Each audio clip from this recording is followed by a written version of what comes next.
எவ்வளோ நல்லவனாக இருந்தாலும் எவ்வளோ நியாயமாக இருந்தாலும் உன்னை பிடிக்கலன்னு சொல்ல ஒரு கூட்டம் கண்டிப்பாக இருக்கும். உன் முகத்துக்கு முன்னாடி சிரித்து பேசிட்டு நீ நாலடி தாண்டதும் கேவலமாக பேசும். அதெல்லாம் நினச்சி நம்ம கவலையே படக்கூடாது. நம்மளை திட்டுறதால அவனுக்கு ஹாப்பினஸ் வர ஏதோ ஒரு ஸ்ட்ரெஸ் குறையுதுன்னா நல்லது தானே, திட்டிட்டு போகட்டும். அவன் ஏன் உன் முகத்துக்கு முன்னாடி தப்பாக பேச மாட்டான் தெரியுமா? உன் மேலே இருக்க பயம். அது அப்படியே இருந்துட்டு போட்டோம். நமக்கு 1008 வேலை இருக்குது. இவனை மாதிரி 1008 பேர் இருப்பாங்க. கொசு கடிக்குதுன்னு சிங்கம் அது கூட சண்டைக்கு போகுமா? உதறி விட்டு போய்கிட்டே இருக்கணும். எதிரில் இருக்கவன் தான் எதிரி, பின்னாடி பேசுகிறவன் பின்னாடியே தான் இருப்பான். அவனெல்லாம் கணக்கிலே எடுக்காதீங்க, ரைட்டா? தினமும் காலையில் எழுந்து நடை பயிற்சி செய்யுங்கள். முக்கியமாக இந்த 65 வயதுக்கு மேற்பட்ட உள்ளவர்கள் தயவு செய்து நீங்கள் தினமும் நடந்து உங்களுடைய நடைப்பயிற்சி செய்யுங்கள். வீட்டில் அப்படியே இருக்காமல் நீங்கள் ஜிம்முக்கு போகணுன்ற அவசியம் இல்லை. முடிந்தால் குளிர் இல்லாத அல்லது குளிர் இருந்தாலும் நல்லபடியாக உடுப்பை போட்டுக்கொண்டு காலமேல உங்களுக்கு நேரம் இருக்கும்போது ஒரு 10-15 நிமிஷம் நடைப்பயிற்சி செய்யுங்கள்.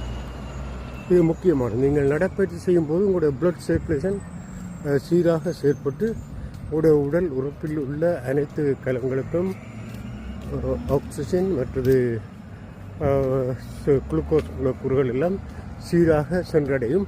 அப்போது அந்த கலங்கள் இயக்கத்துக்கு தேவையான சக்தி சீராக கிடைக்கும்.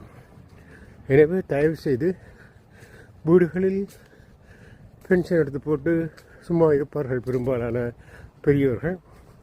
உங்களுக்கு முடிந்தவரை தினமும் காலையில் அல்லது மாலையில் குளிரை பொறுத்து ஏற்றபடி ஒரு உடுப்பை போட்டுக்கொண்டு நடந்து ஒரு 10 நிமிஷம் 15 நிமிஷம் நடவுங்கள். நீங்கள் இருக்கும் வீட்டுக்கிட்டது ஒரு தெருவில் 10 நிமிஷம் நடந்தாலே கடுமையான வயது போன பிறகு 60-65 வயதுக்கு பிறகு நீங்கள் கடுமையான எக்ஸசைஸ் செய்வது கூடாது. அது உடம்புக்கும் கேடாக அமையும். சாதாரண நடைப்பயிற்சி செய்யும்போது உடல் உறுப்புகள் எல்லாம் சீராக இயங்கும். சீராக இயங்கும்போது சீராக சுவாசம் நடைபெறும்.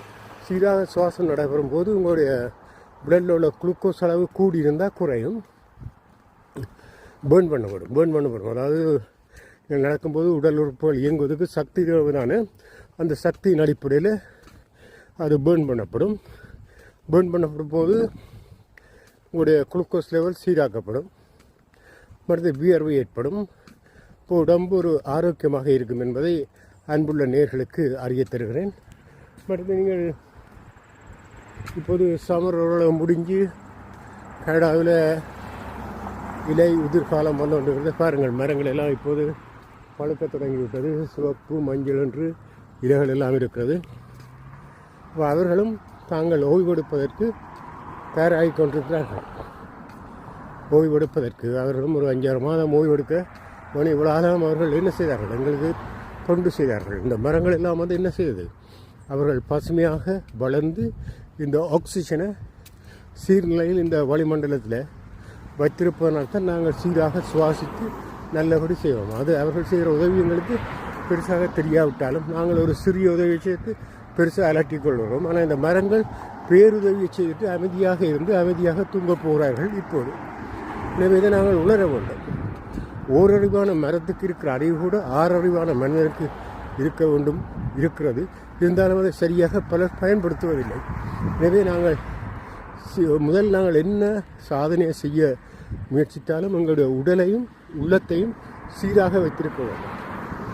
உடலை சீராக வைத்திருப்பதற்கு தினமும் எக்ஸசைஸ் பயிற்சி செய்ய வேண்டும். வேலை செய்பவர்கள் உடம்பால் வேலை செய்பவர்களுக்கு பெரும்பாலும் தேவையில்லை. அவர்கள் இயல்பாகவே உடம்பு ஒரு சீரான இதாக இருக்கும். வீட்டில் ஓய்வாக இருப்பவர்கள் நிச்சயமாக நீங்கள் குளிரண்டா வெளியில் வரணும் என்ற அவசியம் இல்லை. வீட்டுக்குள்ளேயே இருந்து ஒரு 10 நிமிஷம் வீட்டுக்குள்ளேயே ரன் பண்ணலாம். மற்றது கைகாலை ஆட்டி காலை உயர்த்தி கையை உயர்த்தின்னு சொல்லி சிறிய எக்ஸசைஸ் செய்யலாம். அப்போ இப்படி செய்த பின்பு நீங்கள் மனதுக்கு ஒரு பயிற்சியை கொடுத்து பழக வேண்டும். என்ன மனதுக்கு இப்படி பயிற்சி? உண்டை வாசிக்க வேணும், உண்டை கிரகிக்க வேணும், மற்றது ஒரு சிறிய மெடிடேஷன் மாதிரி ஒன்றை செய்ய வேணும். இப்படி சில விஷயங்களை செய்யும்போது உங்களுடைய உள்ளமும் உடலும் ஆரோக்கியமாக இருக்கும். இந்த ஆரோக்கியமாக இருந்தால் நீங்கள் நினைச்சதை சோர்வு இல்லாமல் செய்ய முயற்சிக்கலாம். இப்போ ஒரு ரைட்டராக இருந்தால், இப்போ நான் ஒரு ரைட்டராக இருக்கிறேன். இப்போ காலம் எழும்பி என்னால் முடிஞ்ச விஷயங்களை எழுதணும். சரியாக எப்படியோ எழுதணும். அதே இடத்துல நாங்கள் இரவில் படுக்கைக்கு நாளைக்கு இப்படி என்ன செய்யணும்ன்றது ஒரு திட்டமிடலோடு படுக்கணும். அதையே சிந்திச்சு கொண்டு படுக்கணும். இப்போ வேறு ஏதாவது முயற்சி செய்ய நினைப்பவர்கள் இரவு படுக்கும்போது நாளைக்கு செய்ய வேண்டியது ஒரு முயற்சியோடு சிந்திக்கணும்.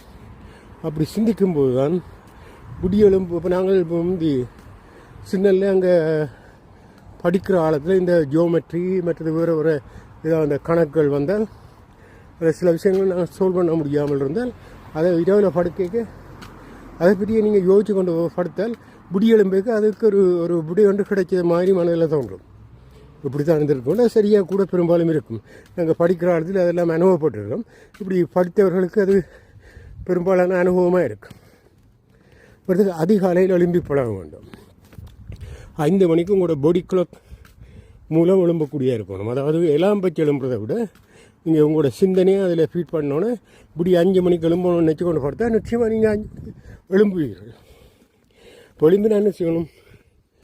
உடலுக்குரிய சில முக்கிய தேவைகளை கடமைகளை செய்ய வேணும். மற்றது மனதுக்குரிய கடமைகளையும் செய்ய வேண்டும்.